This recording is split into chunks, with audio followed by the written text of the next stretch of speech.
Enten sing pun tepat dereng nggih.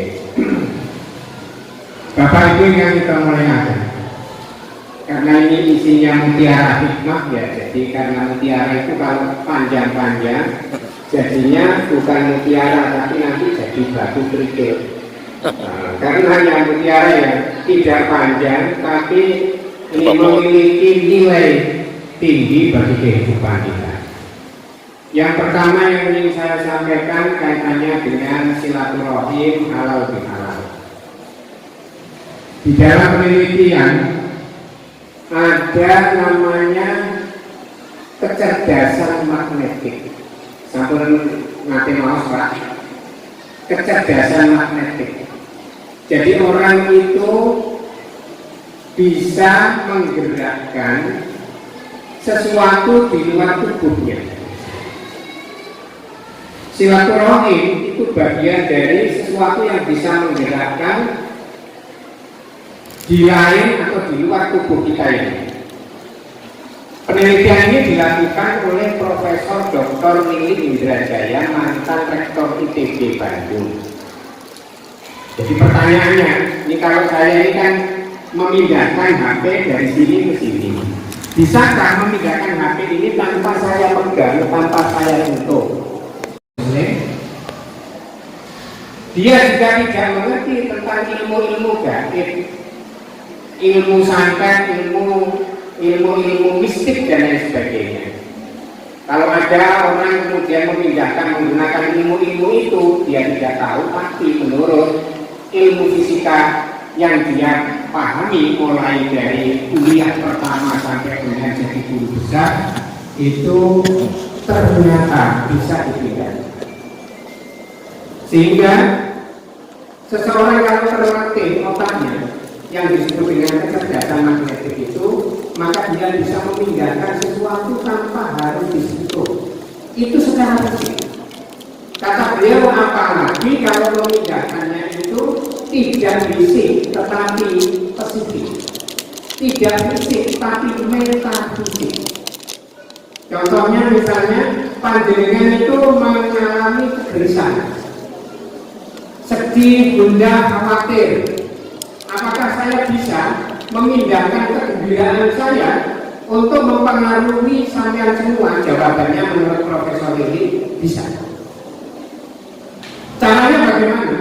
Caranya adalah konsentrasi penuh melalui kecerdasan otak, ini yang disebut dengan kecerdasan magnetik itu, kemudian disalurkan melalui saluran metafisik yang sebenarnya fisika murni melalui utamanya telapak tangan, yang kedua ini sinar mata. Karena itu kalau ada orang doa itu tangannya begini, tapi saya tidak ada semua tangannya begini. Itu menengadahkan tangan, menerima kekuatan dari Allah Subhanahu wa Ta'ala, kemudian diusapkan ke muka dalam rangka untuk menyatu dalam diri kita masing-masing, sehingga nanti ucapannya itu cespleng dalam arti fisika, makbul dalam arti metafisika, spiritual karena dikabulkan oleh Allah Subhanahu wa Ta'ala. Bahkan menurut Profesor Nili Indrajaya itu, kalau panjenengan ini ada yang sakit, kok kemudian ketemu dengan orang yang memiliki kecerdasan magnetik itu, maka bisa dibantu menghilangkan rasa sakit dengan perantaraan telapak tangan atau lewat mata. Bagaimana kalau konteksnya dalam ilmu keagamaan? Dalam ilmu keagamaan, seseorang itu kalau dalam adab etika, itu kalau mencari ilmu dalam kitab ilmu muta'alim itu ada bab kaitannya dengan ikhtiarul ilmi wal ustadzi wasyarif. Bab memilih ilmu, memilih guru, dan memilih kawan. Ini diatur, termasuk di dalam kitab Adabul Alim wal Muta'alim yang ditulis oleh Hadratus Syekh Yahya Hasyim Ash'ari. Makanya ilmu harus dipilih, ilmu yang memiliki kekuatan zahir batin, dan ilmu hal, ilmu yang kaitannya dengan perilaku, dan ilmu yang sesuai dengan cita-cita profesi kehidupan kita. Yang terpenting dari situ adalah bagaimana memilih guru. Karena itu kalau ada guru yang istimewa, dia tidak hanya mentransfer knowledge and value, mentransfer ilmu dan nilai tata susila, akhlak mulia, tetapi dia juga bisa mentransfer ilmu melalui tangan dan matanya. Semakin cerdas seseorang, semakin khusyuk dan ikhlas, maka semakin efektif pendidikan yang diberikan oleh sang guru. Karena itu penting sekali keikhlasan itu. Kalau ada guru kok suka marah-marah terhadap muridnya, apalagi mengungkapkan kata-kata tidak manfaat ilmumu, kurang ajar kamu, dan lain-lain, maka ucapan ini akan tembus menjadi bagian dari doa yang berpengaruh.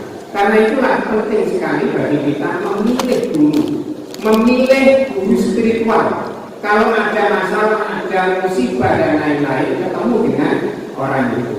Ini dalam konteks spiritualnya. Bapak Ibu yang saya hormati, Profesor Levi Indrajaya bahkan mengatakan begini, orang itu kalau ingin ingat, punya daya ingat tinggi, maka lihatlah guru tatkala mengajar.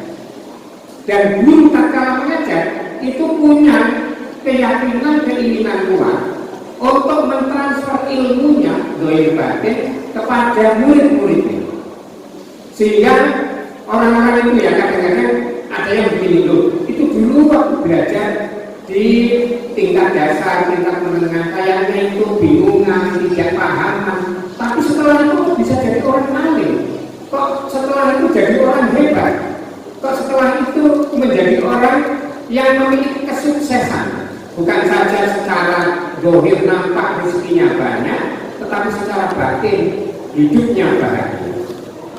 Bapak Ibu yang saya hormati, mungkin contoh yang paling mudah dari penelitian 4 tahun dari Profesor Levi Indrajaya itu ini saya contohkan ini diri saya sendiri. Saya ini kalau mungkin dalam konteks kotak pikiran, saya itu standar biasa-biasa saja. Saya itu biasa-biasa saja. Bapak saya itu bisa baca Arab, bisa baca Latin, tetapi tidak lulus SR nggak lulus. Zaman dulu Belanda. Ibu saya malah nggak bisa baca. Ibu saya itu nggak bisa baca, nggak bisa nulis, tapi ngerti uang. Kalau ini 5.000 atau berapa itu ngerti. Saya ditinggal bapak saya lulus madrasah sanawiyah kayak begini ini. Ya Pak, ini ya, madrasah sanawiyah kelas 2. Kemudian 6 tahun berikutnya ditinggal oleh ibu saya. Kemudian yang istimewa yang dicontohkan apa? Kok kemudian ada yang tanya suatu ketika, Pak Rokib, nama saya Muhammad Rokib. Pak Rokib, kok bisa sampean ini bisa menjadi dosen? Saya dosen di UIN Saizu. Saya rektor terakhir IAIN Purwokerto. Dan sekaligus saya rektor pertama UIN Saizu. Waktu itu ditanya, kok bisa jadi rektor? Ibunya nggak bisa baca. Kok bisa jadi profesor? Padahal bapak ibunya nggak sekolah nggak tutup. Kok bisa jadi profesor? Saya jawabannya gimana? Saya jawaban saya yang paling meyakinkan diri saya adalah karena saya telah memilih guru-guru saya, kiai saya itu kiai alim dan mukhlis ikhlas lillahi ta'ala. Saya mondok pertama kali di pesantren Hidayatul Rumah beliau. Sebelumnya MI ini kan bagus ini. MI saya itu pintu semua Bu. Jadi sana pintu karena apa? Dindingnya itu bolong kabeh. Kalau hujan, ya kehujanan. Makanya kalau hujan deras, kita itu kemudian ke halaman itu barbaran. Ya sudah basah semua. Gitu. Saya nggak mengira bahwa saya bisa kuliah sampai S3. Saya nggak mengira. Saya pikir saya nggak sampai ke situ. Waktu madrasah jauh dari kata sempurna. Kita kalau ngaji di di langgar, di musola pondok, itu kalau hujan itu goyang-goyang. Karena panggung begini tidak pakai dinding semua, dindingnya cuma separuh, air masuk kalau hujan, dan itu goyang-goyang. Itu goyang-goyang. Meski demikian, saya punya kiai yang sungguh luar biasa. Nunggoni para santri, didoai, dan saya sering Pak dulu disuruh ngicipi setelah ngaji Isya itu kan kira-kira jam 10 malam atau setengah 10 malam. Saya disuruh ngicipi pernah. Mohon keikhlasannya untuk subscribe dan jangan lupa pencet tanda lonceng, lalu like, dan yang terakhir share.